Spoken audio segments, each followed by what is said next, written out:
Ayanna Dozier is a scholar, filmmaker, and performance artist living in Brooklyn, New York. She was a 2018 to 2019 Helena Rubinstein Fellow in Critical Studies at the Whitney Independent Studies Program, and her dissertation, Mnemonic Aberrations, traces the history of Black feminist experimental short film in the US and the UK from 1968 to present.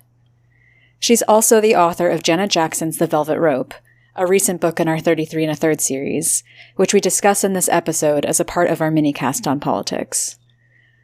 Our conversation centers Janet Jackson's music and career, while tackling issues such as bodily autonomy, sexuality, Black history, cyberculture, and more. Take a listen.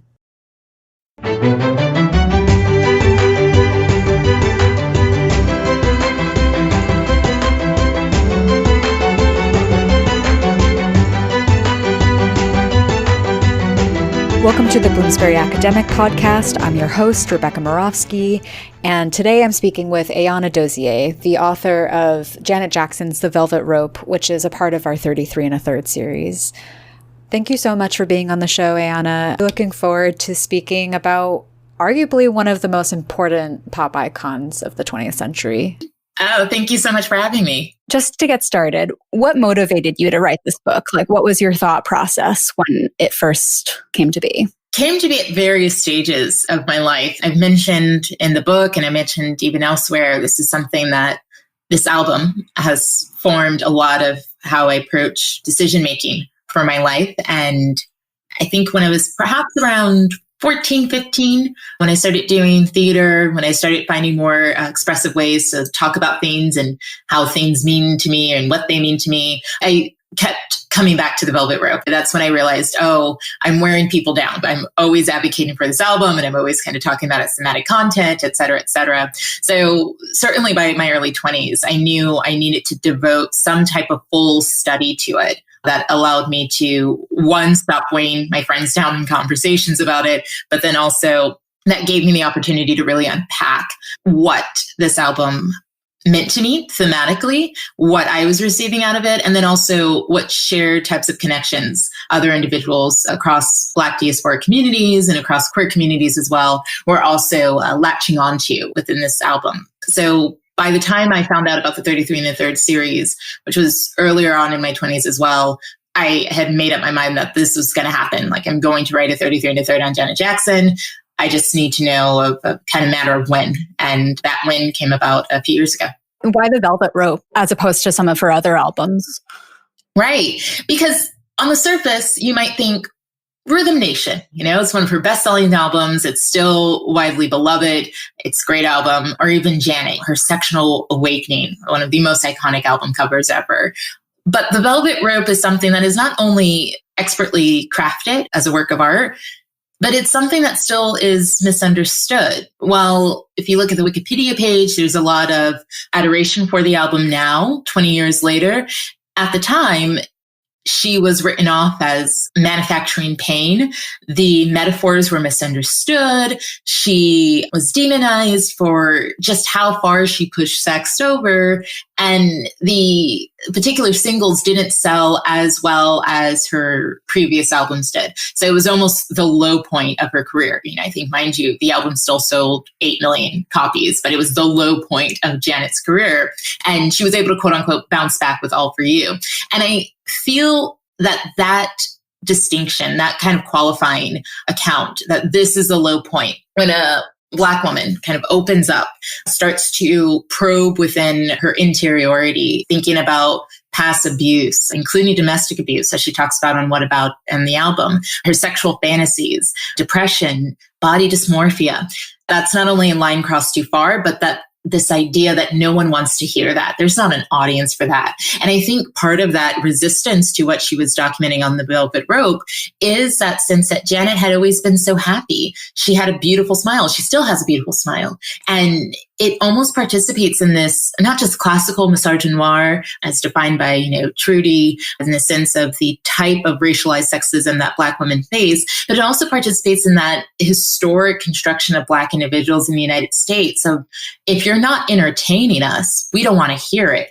And I felt that returning to that moment in her life, which is still her darkest album, or at least thematically, it's her album where she really uncovers a lot of her sense of past experiences, to look at that with not only my perspective, but to at least bring in a larger audience to engage with what that interiority could be without needing to expect a happy ending or expect a sense of being entertained, at least on the level of joy and happiness, is really critical, because we afford that to so many other individuals. We afford that to so many other racialized groups all the time, and so many different gender groups, specifically with men. They get to have a deep, dark interiority without needing to entertain us at the end of the day. So why don't we shift that perspective and give that same platform to Black women's interiority?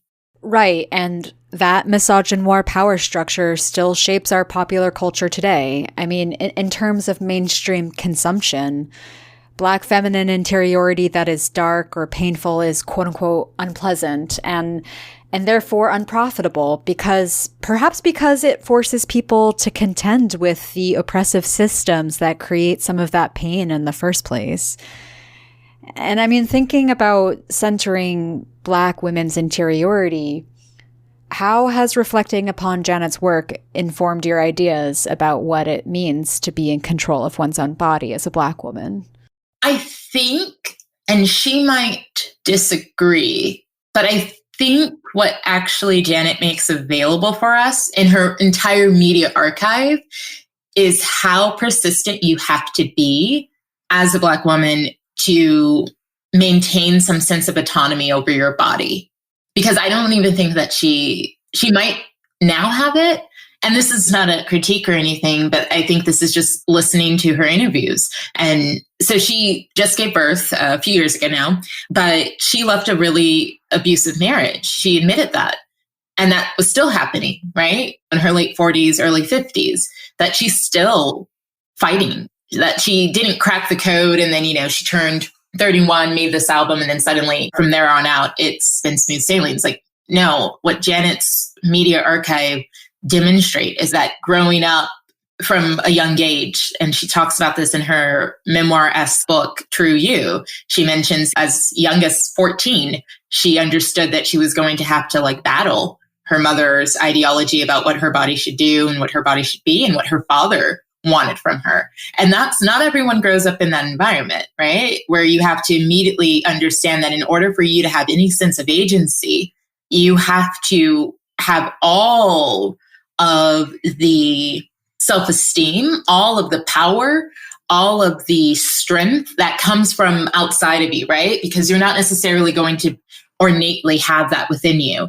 And I think what her career demonstrates to me, even if it seems a bit bleak that, she's still in her 50s and she's still fighting for that sense of autonomy, it just affirms my own struggle and my own ongoing road to possessing autonomy over my body, that it will be a struggle. Now, it doesn't necessarily mean that there's no room for joy within that struggle. It doesn't necessarily mean that there's no room for pleasure, right? And I think, again, the velvet rope makes room for that. So against this tapestry of self-doubt, of low self-esteem, of trauma, of physical violence, there is also masturbation. There is also BDSM for fun, right? There is also her experimenting with her sexuality and the insistence that she had as a creator to hold on to that while she's doing this deep interior work of examining her psyche, that she's also saying, I'm still going to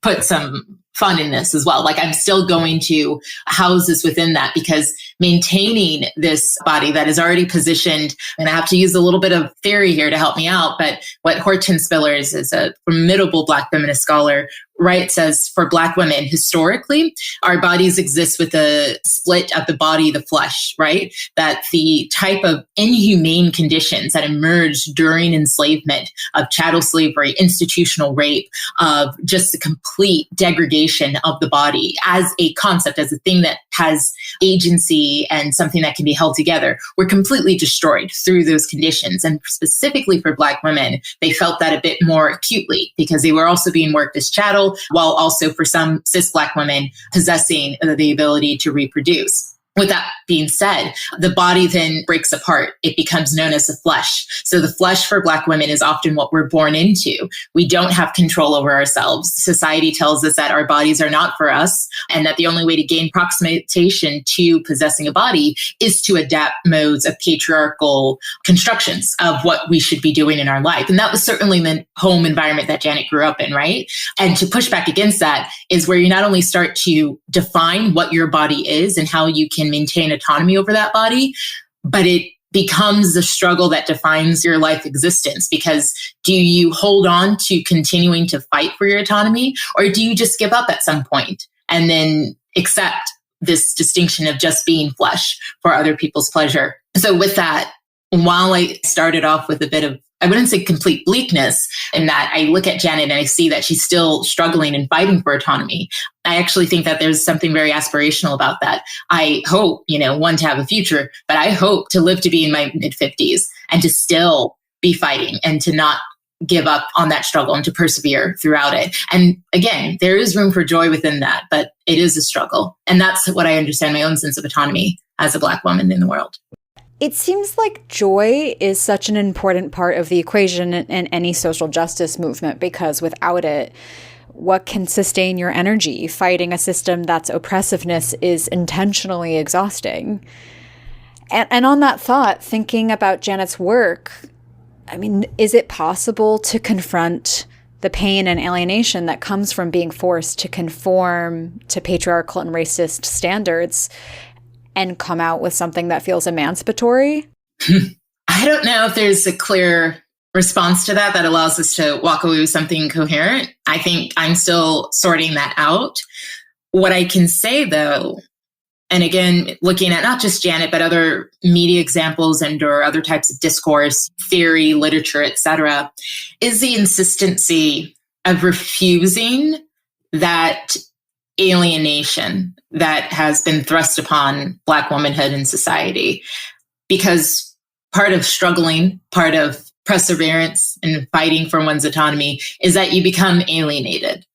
Because so many other individuals, Black women included, right? I don't think Black women are a monolithic group who all have the same experiences and or who possess the same desire for emancipation. In saying that, then some individuals at some point make different decisions where maybe fighting just isn't, maybe they're worn down, right? Maybe they just want to have the same type of comfort that everyone else has. And the only thing they have to sacrifice is their pursuit of freedom, their pursuit of emancipation, their pursuit of actual bodily autonomy. And for some individuals, that is something that they're willing to part with because it gives them access to communities, it gives them access to a sense of care, or it serves their ego in that respect. And what I mean by that is that while even those constructions of community are falsely organized because they're all organized with the consent that Black women don't have agency, it still feels good to be included. A lot of people want to be included. That was the whole point of high school, is teaching you to follow popularity because you just want to be included. And when you push back against some of those dominant structures that inform what we think about Black women in society, right? Coming from enslavement, that has informed every aspect of our lived experience. That has informed legal laws today. That has informed how institutions work. That has informed how certain literature is written, which literature becomes popular, et cetera. That is just part of our lived experience still in 2020. And saying that, then when you fight back against that, you are alienated. And I think how do we maintain emancipation is to not only maintain the struggle, but then to say, I'm not going to be alienated in this. Like, I'm not going to be cast out. I'm going to continue then to also make room to not only reach out and find others who are also in the struggle, but to also find a sense of collectivity, of engagement with other people's problems, other people's struggles as well. And it's very difficult, but I think that's what keeps me going, is to not only understand that I am being alienated by those around me, and I don't mean interpersonally per se, but I mean just larger institutions, but to resist that. And it becomes almost a radical kind of imaginative existence where I feel sometimes I'm just quite out there because I look at the social reality I live in and I just have to wake up each day and say, nope, I'm not going to accept it. And then I don't for that day. And that's what it looks like each day, just refusing that social reality. which is utterly exhausting in itself. But, Yeah. I mean, with The Velvet Rope, you hear that radical refusal of alienation throughout the album. And one of the ways that that was practiced, as you've already mentioned, was Janet's insistence on expressing her sexuality in a way that produced huge controversies at the time. Can you talk a little bit about how Janet Jackson challenged racist heteronormative conceptions of sexuality in her music? Yeah, I often always push back against our sense of linear time, that we've gotten better as time has moved on. And that's not necessarily true. I do think there's a broader vocabulary available for us to talk about heteronormativity that wasn't available to the public back then. But looking at our political state of affairs, clearly, there still is a bind around transgressive sexualities. So in saying that, what I am drawn to on The Velvet Rope is the performance of inserting herself as part of that community. What we often hear still to this day, and what was often popular around that time for popular artists, musicians to do, is to just suggest allyship, right? Of I support what this person is doing with their body. That sense of, I'm going to use myself to uplift a different community, right? And that's fine. What makes it risky is when you insert yourself as saying, I could also be interested in this, or I'm also part of this kind of network of alternative approaches to sexuality that do not center masculine desire and that do not center masculine pleasure. And that is what pushed her over the edge. And this is also something that was a case study, with Madonna, with erotica. It wasn't that Madonna was sexy. She had been sexy for her entire career. It was the whole point. The thing that went over the edge for Madonna, which she faced a similar backlash, but different, is that she put herself as part of that network of alternative sexuality, literally via these images for the book, as well as lyrically. And Janet does a similar thing, where you have Tonight's the Night. She maintains the pronouns for Rod Stewart's song to have her audience imagine that she too could be given some good love into a woman, rather than just saying, I affirm and uplift what kind of queer culture is doing. With Rope Burn, she talks about the desires and pleasures she gets through this very consensual form of sexual activity and performance play. And when you put yourself as part of that kind of dialogue, you decenter men, you decenter particularly masculine desires as popularly constructed in society. So I'm not saying to decenter is all men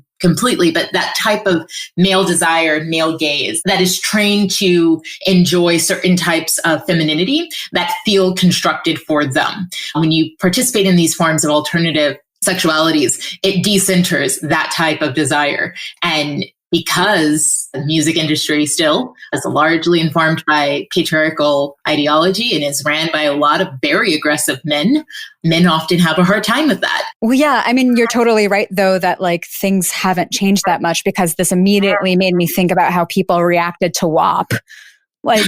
Yeah. Yeah, people were freaking out. I'm shocked. And I'm shocked by the shockness of that song because, one, Cardi B has already had so many songs. Her first mixtape is nasty. So it's not as if this is new to her archive, but she's also had plenty of songs that are very much in this vein. And she's been now popular in the mainstream for at least 5 years. But then also, I'm just thinking of Little Kim. How many licks? That song is over 20 years old. This is not new. This is not new. There's so many alternative musicians saying things far more explicit and more visual imagery than WAP. And as much as I do enjoy that song, and I really do, and I very much appreciate Megan Thee Stallion's lyrics on that song, Cardi B has had better lyrics, right? It is very straightforward. And I think what the outreach to WAP demonstrates to us is not an outreach actually to explicit songs and or semi-explicit imagery around sex. Cardi B has had more explicit stuff. This is one of her, to be quite frank, tamer examples or outings in her archive. And in saying that, what the outreach to it is an outrage for the point of having a very public example of how to demonize Black women's sexuality and this performance of that. And I think about, there were several conservative commentators who I'm not going to mention their names, purposely not to amplify their profiles, but they had their YouTube channels where they were talking about it and saying stuff. And it's like on a day-to-day basis, I'm sure they're not bothered by Cardi B and Megan Thee Stallion. Like there's no way that they actually engage with that work, let alone, someone like Janelle Monáe or anyone who's actually has been doing that for quite longer. The point of that, though, is that it's part of a digital economy of traffic, where you have this buzzworthy video, you have this buzzworthy song, you have these buzzworthy artists, especially with Megan Thee Stallion having earned a #1 hit earlier this year. And this song kind of elevated her profile even more. So it becomes a nice target for individuals to latch onto. And with that, it creates a kind of more easily shared document that you then can collectively kind of abbreviate on together. And that's purely because of the way in which, social media works these days, and just that almost the very kind of nitty-gritty elements of digital media and digital media technology, of being able to embed videos from YouTube on social media sites, et cetera, et cetera. And so what I think perhaps the over-amplification of the outrage to WAP is purely because they recognize that they can get some visibility out of that. They can get some money out of that, right? Like the people having those reaction videos to it on YouTube, their videos are monetized, so they get clicks. And then, MSNBC is like, oh, people are outraged by WAP. They get viewership because of that. Cardi B and Megan Thee Stallion continue to be talked about. And that's a different environment than when something like Dirty Computer drops, because Janelle Monáe, as artistic as she is and as popular as she is, she doesn't have that type of digital media economy yet, right? Her stuff kind of can just be filtered in one area. So even if people were outraged by Janelle Monáe, it becomes a sense of gain, financial gain. Like for them thinking like, if I'm going to react to this, is it actually going to get me anywhere? Are people going to notice? Probably not. So I think that's where WAP became just a target. From the moment they dropped the title and that amazing cover image for the single, individuals kind of perked up and realized, well, here's something that I can openly bash because it's going to serve in my favor. I mean, talking of visibility, does that bring you back to the Velvet Rope at all? Because I'm thinking now about that tour poster you talk about. Yeah, it's interesting because I remember at that time, I wrote a blog on the tour poster because I didn't get to talk about the tour poster in the book. It was one of the things I had to cut. And when I was doing research for that, there was some part of my brain that was like, is this image really wild, or is it too sexual? And I just remember my brain being like, you remember all of those Carl's Jr. commercials you used to watch as a kid, right? And not that I would willingly watch. That would just happen at 2 p.m. in the afternoon. Some Carl's Jr. commercial of a model eating a burger very suggestively with sauce spilling all over her lip and her top coming undone and an officer looking at her. And I just remember how much I hated those commercials, because already as a child, I became really aware of oh, is this the type of person I need to be? Where's the agency in that? But also just how obviously erotic those imagery are, but also how normalized they are. And how that was just daytime television commercial, watching Saturday afternoon cartoons, and then cut to a Carl's Jr. commercial. Remembering that made me mad all over again, because that image is one that comes from an artist's sense of creative expression. And for it to be completely condemned in that level, I think goes back to what I mentioned earlier about what it means to insert yourself within that engagement of alternative sexualities, which also includes not necessarily, when I say alternative sexualities, I'm not just talking about queer sexuality, but I'm actually just mentioning just that the idea that women, especially women who sleep with men, so women who may engage with heterosexual relationships, that the idea that they would get pleasure out of that is still something that goes against dominant arguments on what relationships should be and what sexual relationships between heterosexual couples should look like. And what that image demonstrates, again, is someone who is presenting her image as an assertive woman and as an autonomous lover for herself, right? She centers herself first, and then anyone else who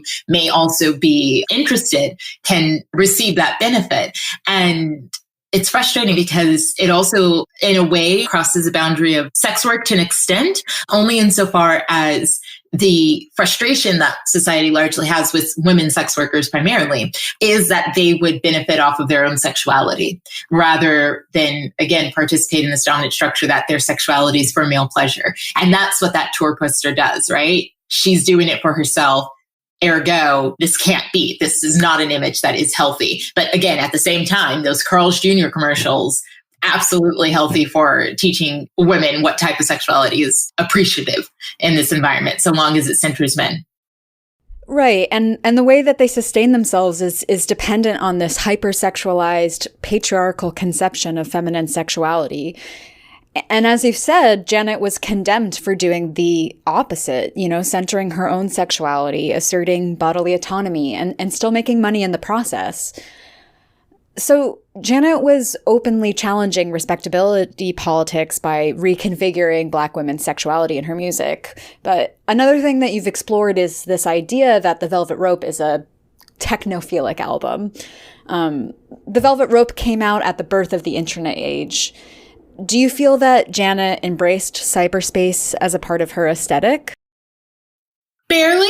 It is a little, right? It's not as dominant when you look at other albums of that era. Like, I go back to Madonna a lot, but I think if there's anyone you can say has not a comparable career, but just formidable, right? It would also be someone like Madonna. But Ray of Light, which came out a few months after The Velvet Rope, was a good example of that kind of strong technophilic electronica bent.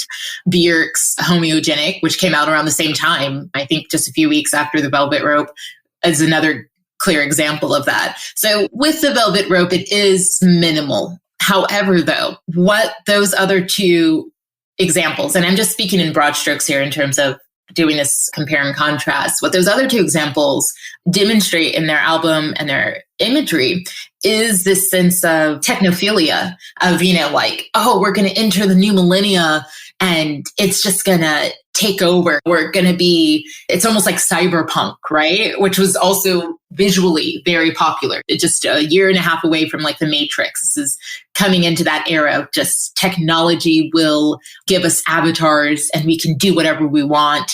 And that was already happening with a lot of net art online starting around 94, 95, 96, 97. What Janet kind of looks at with questions of cyberculture is a bit of caution. And the song Empty, where we hear the dial-up modem and then the kind of narrative of the song talks about cybersex, but it being very unfulfilling. Like, there are moments where the words are so clearly written and they're just so beautifully written that it causes a physical reaction. But it's not, she doesn't know who this lover is. She can't see them. Like, it's very much her awareness of the grip that digital technology can have over our bodies, that one, we can respond physically to the lack of images, that we can respond physically to just the idea of a virtual world without knowing who's who and what is real about it. But then that also, that physical response can take over and dictate our self-esteem. It can dictate our self-worth, and it can ultimately not be as fulfilling as we imagine it to be. In the book, I compare this song to aspects of social media because I feel like it predicts that to a certain extent, where we have Instagram, Twitter, or Facebook, for those who have it, is that sense of you do something and we're all driven by our egos. So when someone likes it, it's nice. It's a nice hit. It's a weird rush of like, oh, someone likes what I said. That's interesting. But when no one likes it, oh my goodness, suddenly we might have this moment where we're just like, well, am I not funny enough? Did I say the wrong thing? And then when you step back, you're like, I don't know any of these people. Like, why do I care whether or not this is popular or not? But again, it's that sense that this environment has the power to be real to us. And again, in some of the other albums at that time, there's just a lot of optimism around that, a lot of optimism around like, oh, I can transcend my flesh. And I think, again, because Janet's speaking from a critical perspective of the lack of autonomy over her body in real life, I think that she doesn't necessarily see the digital world as being more open to that or is more transgressive. I think she approaches it with a sense of trepidation, because in what environment could actually give you the possibilities of freedom as a Black woman. And I know that with net art, there was a lot of intersections with queer culture and queer cybercultures at the time. But even with the work in that moment, it was very critical. It was saying, we have to kind of construct this, even within this virtual space. We have to have our own communities because there's still a barrage of hate that we can encounter if we don't create our own economies around ourselves. So even that work was still very much aware of the tension of, yes, possibility that emerges with cyberculture, but then also acute awareness of moving things online doesn't necessarily absolve structures of oppression. Right. And often we just reiterate the same structures of oppression online. I mean, when you think about how Google's algorithm discriminates against Black girls, for instance, you remember there are people with their own racist bias programming the AI systems that are supposed to be, quote unquote, objective. But this optimistic idea of being able to transcend the flesh on social media, do you think this conversation is related at all to things like Afrofuturism?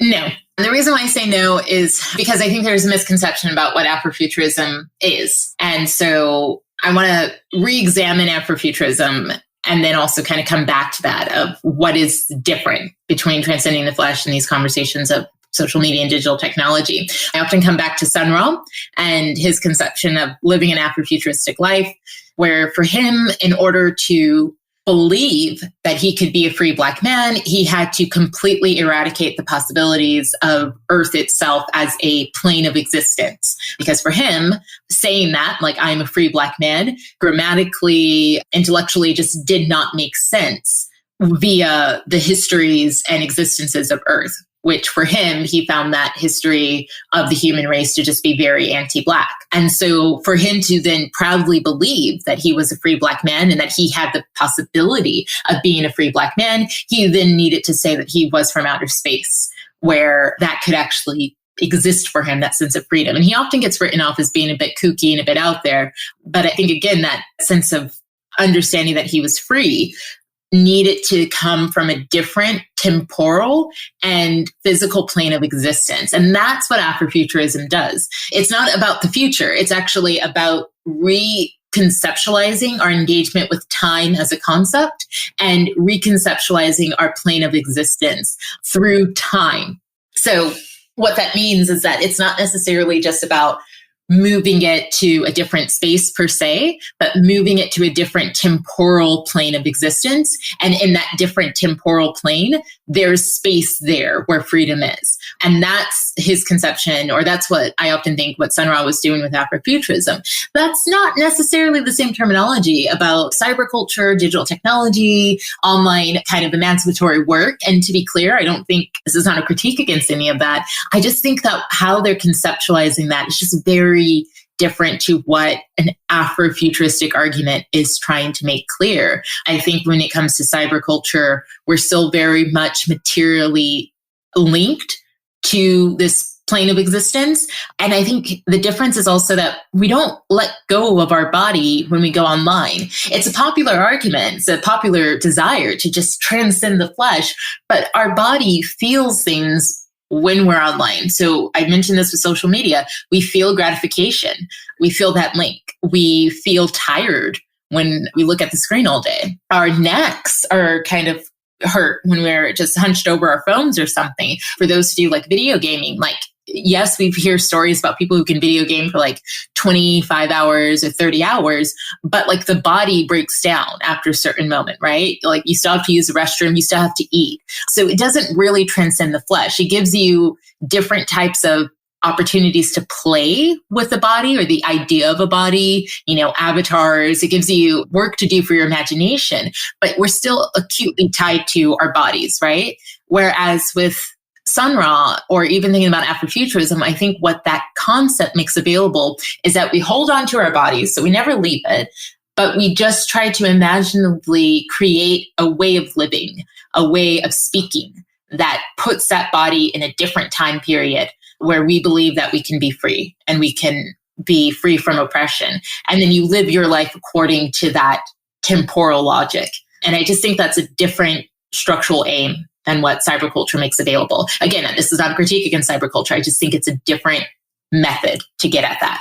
When I mention that people often are misinterpreted, I think there's just what mainstream culture has done. And what I mean by mainstream culture is just popular outlets writing criticism. It's just become really in vogue to say, oh, if it has technology and a Black body, it's Afrofuturistic, right? And I think that's also happening now with the concept of Afro-surrealism, where it's like, if it's kind of weird, it's Afro-surrealist. I just think that we should be a bit careful with some of these terms because I think they have a very clear methodological aim and goal in order to see how they're conceived in the first place. And I don't think that there was anything she was doing that Afrofuturistic. And I think I talk about this also with the music video Together Again. The popular argument is that video is Afrofuturistic. And I don't think it is at all. I think it's an interesting take on thinking about planes of existence between the spiritual world and the material world. That doesn't make it Afrofuturistic. But I think, again, some of these terms, they make an argument more buzzworthy for people. So they get thrown out there. And I don't think that's her argument. And nor do I think that because she was not talking about Afrofuturism, I don't think that takes away or makes her critiques or engagement with cyberculture any more and or less interesting and or the concepts of the album as well. Like, I don't think it takes away from that. I just think it's a different way of doing work that I don't find intersecting with Afrofuturism at all. Yeah, and I agree with your point that we definitely need to be careful about how we throw around some of these terms that are very much grounded in like theory. For instance, another buzzword that's so popular now is like intersectionality. And I think that people often misuse that term. That term is so misused. Oh, it is so misused. No, but I definitely appreciate what you're saying about just being mindful of how we're actually employing those terms. But we only have time for one more question. I mean, we've talked about Janet's sort of reconfiguration of sexuality and Black autonomy and thinking about the course of her career. How do you feel that her legacy shapes music today? Oh, in such a huge way. It's so sad that she was blacklisted and kind of blackballed out of the industry for a period of time. And that period of time then made it very popular for a lot of popular artists to perhaps not admit that Janet has influenced them or even just understand that what Janet made available via her career has made their career possible. But I think Janet is the template. I think her, Mariah Carey, Celine Dion, and Madonna are really just the titans, and Whitney Houston, obviously, are the titans for modern conceptions of pop music starting from the 1980s through the present. Obviously, if we go back further than that, there are other titans we can look at. But I think they really are the ones who, in their own way and at a different intersection of different genres of music, really made a space available for us to understand pop music and its mediation with popular artists that we now have access to. So with Janet Jackson, Jimmy Jam said this during her Icon special for MTV in 2001, which I always love reminding people. The first time MTV was like, we're going to do a series on icons. The first person that they thought of for the inaugural episode, the inaugural edition, was Janet Jackson. Like, clearly it was a no-brainer. They were like, clearly she's an icon. And Jimmy Jam in that special, he says that Janet Jackson was truly one of the first MTV artists. And what he meant by that was that, unlike her brother, who had like a very profound and enduring career with radio and then had to make some adjustments when music videos became a very popular way to sell your single, she was brought into that engagement. So she never really had an extensive relationship with radio. She had to start thinking, okay, I have my single coming out. What does a music video look at? Because if you look at really early Michael Jackson music videos, or even just early Madonna videos, or early Prince videos, right? Or even David Bowie, they're not that good. They're very much like someone standing in front of a green screen and just kind of moving their hips back and forth, right? And she wasn't given that luxury because when Control came out in 1986, the music video was an expectation of a single. So she had to think about narrative, about dance breaks, of having really interesting choreography that would make kids want to watch it and repeat it and request it on MTV. And that contribution to music video history is really, really profound because it then made the work of Aaliyah possible and then made the work of FKA Twigs, if you want to even think of the recent present, possible, about really choreographing work for a music video. Beyond that, though, a relationship I always love mentioning to people is that there would be no Britney Spears if there wasn't Janet Jackson.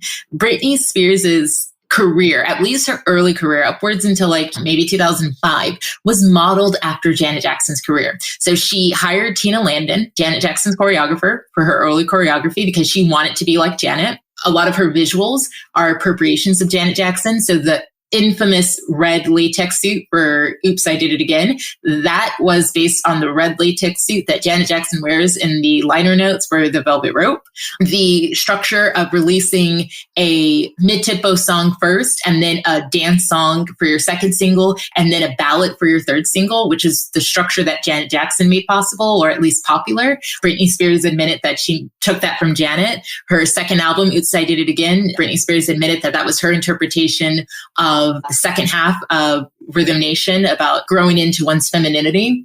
Even working with similar remix producers, Britney Spears had modeled that after Janet Jackson's career. If we think about tours, Christina Aguilera, Pink, as well as Beyonce, their tour structure is all influenced and informed by the tour structure that Janet Jackson made popular via the Velvet Rope tour. So there's all of these indirect and direct influences that Janet has made available to artists. Unfortunately, I don't think a lot of people talk about them as much because of just that 10 plus year period in which she was almost a kind of leper in the industry, where it wasn't cool, it wasn't in vogue to cite Janet as a kind of leading influencer of modern day pop music and popular forms of engagement.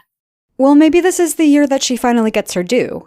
I mean, I think as a society, we're doing a lot of retrospective thinking and re-examining the way certain figures were vilified due to racist and misogynist social attitudes at the time, and are now being reflected upon in a far more sympathetic light.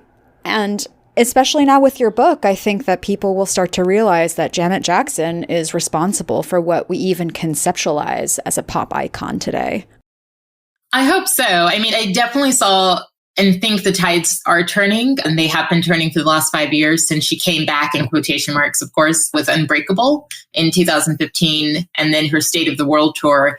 But of course, her being inducted into the Rock and Roll Hall of Fame and being one of the handful of women inducted when she was inducted in 2018, I think that was a major source of validation for herself, but also for others.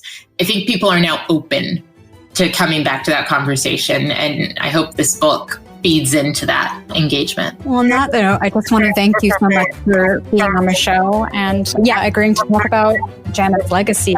But thanks for coming on. Thanks so much for having me. This was so much fun.